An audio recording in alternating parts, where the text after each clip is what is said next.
Hello and welcome to my Classroom Impact Initiative. My name is Francis Ventura, the pleasure of teaching at Caldwell High School. So this is just to give you a quick overview of what we will be discussing today. So just before I begin with Caldwell High School, just going to give you a quick compare and contrast to Alfred Deakin High School, which is another high school about a 15-minute drive, so just up the road. As we see here, 59%, or an absolute majority of its students, are in the top quarter, and this is based off the ICSEA data. Only 4% of its students in the bottom quarter.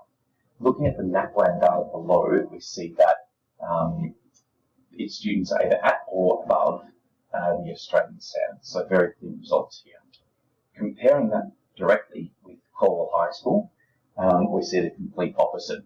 So only 8% of students in the top quarter based off the ICSEA data, with an absolute majority of students falling in the bottom and lower middle quarters. Similarly, with the NAPLAN data, we see a sea of red, which basically means students are substantially below the literacy and numeracy results of the Australian standard. So basically what this means is it gives us an idea of how students have it tough pretty much from the minute they walk in the door at Caldwell High. This needs to be taken into consideration when developing pedagogical strategies. It also demonstrates proficiency towards standard 5.4. Just quickly with the methodology, expanded further in the final report, but looking at both qualitative and quantitative methods. So under the research question, and basically what I found was students were demonstrating the ability to think critically and to come up with high-level responses during discussions. So we'd have a class discussion, I'd go around and hear table discussions, I'd also question students, and they were able to think critically. Where this became a challenge was written communication. As we're going to see in some examples, this is particularly the case for developing level students. So they're the ones that are going to be disproportionately impacted by this. So what I've been focusing on, will continue to focus on, is how to enhance the written communication skills of these developing level students so that they can better demonstrate their higher order thinking skills.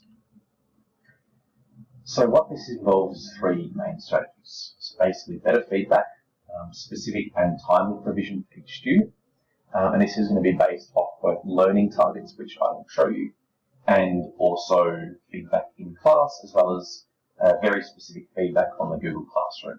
So for higher end and gifted and talented students, this will be detailed feedback about how they can get even higher. For developing level, this will be, I guess, more bite-sized, focused on small, achievable, step-by-step goals. Feedback from last semester was that with a different set of learning intentions, success criteria, and activities every class, students felt rushed, particularly if they missed a series of classes, they'd be stressed and overwhelmed having to catch up, which is obviously not conducive to their learning or well-being. So as a result, I've allowed more class time to complete tasks. Also means assignments are not features of my classes this semester. Instead, students focus on their classwork, which they receive feedback on, are able to improve on throughout the semester, and then receive a mark at the end of the semester, which is more indicative of their, I guess, their academic abilities rather than just an assignment they might have had to rush. Thirdly, building on the last point, rather than these brief tasks, to enable me to extend students and focus more on these on those higher order thinking skills. Learning activities are oriented from about 2 lessons to a couple of weeks. That enables me to move around the room, work with groups at a time as well as individually, and really focus on that more student-centered approach rather than just having to spend significant time doing instruction period, a do now instruction, all that type of stuff at the start of the lesson. We can just simply continue on, perhaps a better track. So as we see here, this is a piece of feedback given to a high-level student, gifted and talented student, and it really does focus on quite a bit of detail here, focusing on how they can get, I guess, even higher level critical thinking skills. As we see here, the the level of English is already quite high. Moving on to the mid-level student, the way of feedback I gave this, we see the initial response, which was just one sentence, which is correct. It's accurate, the English is fine, but obviously very, very flat in depth. So in the part that's highlighted yellow, you'll see there I've modelled what a more considered, in-depth and high-level response would look like. So basically something that they now have, which they can, I guess, follow next time. Just another example here. This is the response of the progress made. This is the same student at the start. And we can see here now that this student is really demonstrating growth in their level of writing, including different perspectives, including actual examples from sources, and all of that type of thing. So this is obviously going to be covered a lot more depth in the final report. So I would say, moving on, examples of the extended tasks. So firstly, we see here everything is nicely and neatly structured in the Google Classroom. And this particular task here, there are videos, there are sources, lots of resources provided. So with this both plates task, we see here it moves from numeracy skills right to these different examples here, analysing a picture, looking at the various impacts as well as an extension.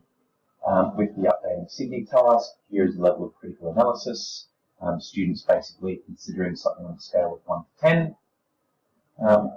And then moving on and analysing different graphs and data here. I followed the what, so what, now what model, which basically means that students build on their, so not just stating what a problem is, what the impact of that is, and then coming up with a solution to that. And then of course there's an extension task. Finally, the learning targets, and this is the method through which feedback is provided. So based off all the different markers on the curriculum, as well as evidence and feedback, which I then provide to students, which they can then improve on. And that's the learning targets. So thank you very much for listening. I would invite you to visit my portfolio, where I've gone into detail for all of the EXCEL standards. And thank you very much again for listening to my presentation. I wish you a pleasant day.